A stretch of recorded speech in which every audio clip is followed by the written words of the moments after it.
Namasté. Ça, c'est moi. C'est moi qui ai totalement oublié de faire une introduction pour cette vidéo. En fait, en vrai, j'avais pas prévu de faire 2 vidéos sur le film Talevi, mais bon... voilà, ce qui explique un petit peu mon étourderie. Une première vidéo sur le top 5 des bons moments du film. Elle est déjà dispo, cette vidéo. Je t'invite donc à la regarder si tu ne l'as pas déjà vue. Avant de regarder cette seconde vidéo, tu comprendras un petit peu mieux ce que je raconte ici. Enfin, si tu débarques totalement, bienvenue à toi sur la chaîne Chazen India. On parle sur cette chaîne essentiellement de cinéma indien. Enfin pour l'instant, mais qui sait, peut-être d'autres formats seront à l'honneur très bientôt. Sur ce, excellente vidéo. Bon visionnage. Start camera.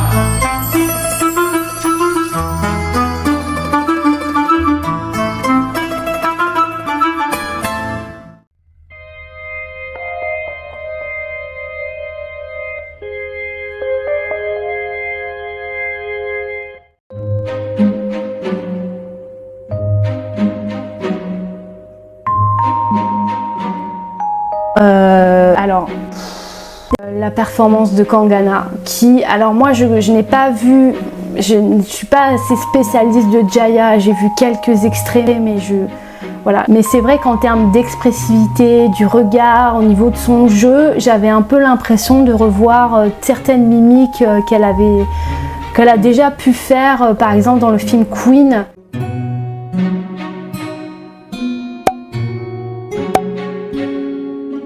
Il y a quelques scènes où sa performance est un peu en dessous, et notamment avec son partenaire Arvind Swamy.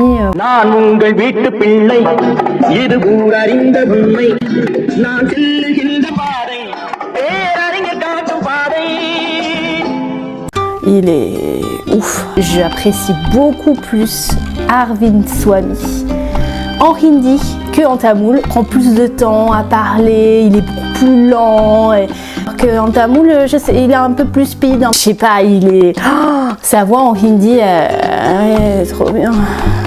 मैं दूसरे आर्टिस्ट के साथ काम कर सकता हूँ, लेकिन इसको मेरे साथ काम करने का मौका फिर कब मिलेगा? अल्लाह, नहीं कवलापड़ादेगा, गुणमाइट Vanga. Beaucoup plus charismatique en hindi qu'en tamoul. Ça fait des papillons dans le ventre.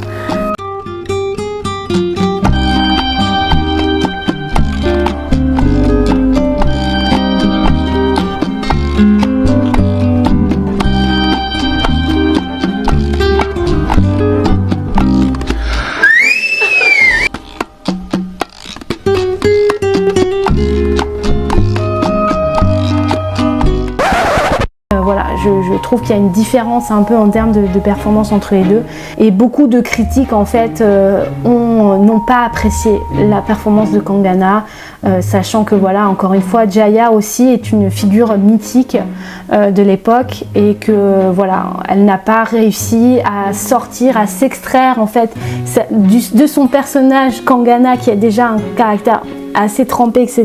Et toi, t'es d'accord avec moi? T'es toujours d'accord avec moi?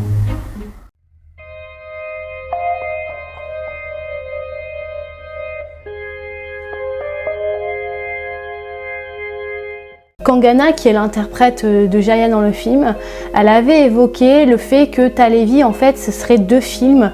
Le premier film serait justement des débuts de Jaya jusqu'à son ascension jusqu'au sommet en tant que première ministre du Tamil Nadu, et qu'il y aurait un deuxième film qui traiterait en fait des dernières années, c'est-à-dire ses 6 mandats, puisqu'elle a été 6 fois première ministre du Tamil Nadu. Alors je sais pas si le deuxième film va être fait. Moi j'ai plutôt l'impression que ça ne se fera pas, parce qu'il y a quand même eu des tensions déjà à la sortie de ce film. Les producteurs du film de Talevi et le réalisateur Vijay, ils ont reçu la permission du neveu de Jaya Lalita d'en faire un portrait honnête de sa vie, etc. Sauf qu'en fait, la nièce de Jaya, qui s'appelle Deepa Jayakumar, en fait, n'a pas été, on lui a pas demandé en fait son autorisation et son avis, et en fait, elle a déposé pendant que le film allait commencer à être tourné, donc en novembre 2019, elle a déposé une plainte. La cour de Madras a autorisé en fait Deepa à faire une action en justice contre le réalisateur de Talevi, donc Vijay. Et elle avait affirmé que c'était elle l'héritière légale de Jaya Lalita, qu'avant de faire un film, une web-série, tout autre projet sur sa tante, on aurait dû l'approcher et lui demander son autorisation. Voilà, c'est toujours un peu un sujet sensible. Je ne sais pas trop ce qu'il en est aujourd'hui, si la plainte a abouti ou a été classée sans suite.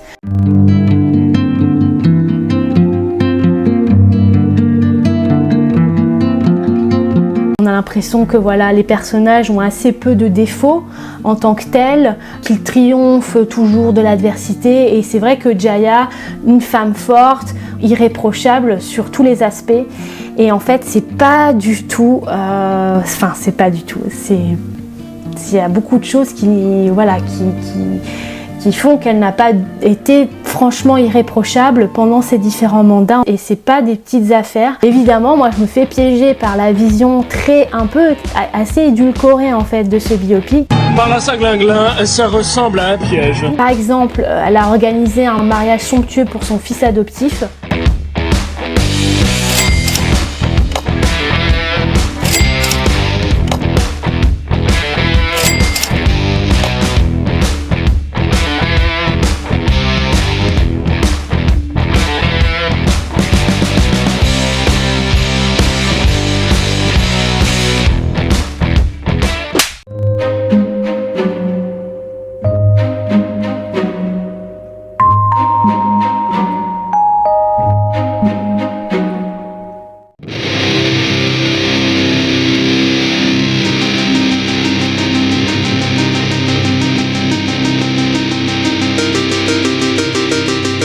Plusieurs accusations de corruption. Elle est même arrêtée en décembre 96, elle passe 1 mois en prison puisqu'il y a eu une plainte pour ses actifs disproportionnés.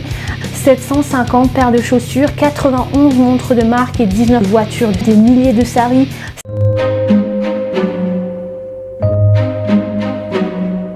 Il y a eu aussi une histoire de corruption avec des téléviseurs qui ont été fournis dans les villages au Tamil Nadu, mais en fait les villages l'auraient acheté à des prix gonflés et le surplus en fait était restitué sous forme de pots de vin.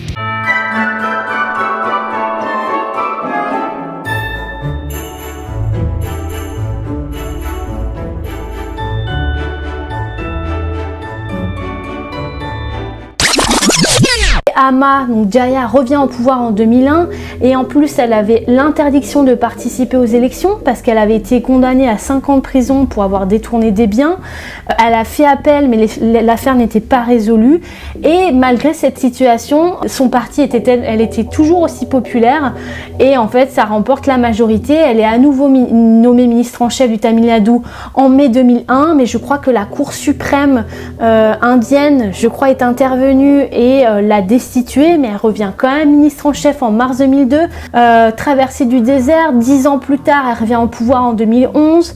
Elle avait perdu des élections en 2006. Elle redevient ministre en chef pour la 4e fois. Elle est à nouveau condamnée en 2014 pour corruption et fraude fiscale, acquittée en appel, et elle est toujours ministre en chef et elle décède dans l'exercice de ses fonctions en 2016. Donc Jaya, c'est la reine des comebacks. Enfin voilà, c'est vraiment une intrigue digne. Limite, c'est pas un film qu'il faudrait faire, c'est une série.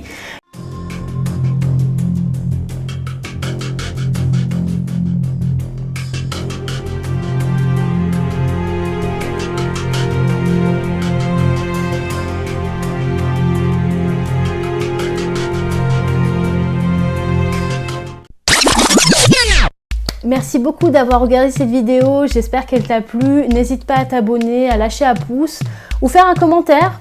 Voilà, et puis à très vite.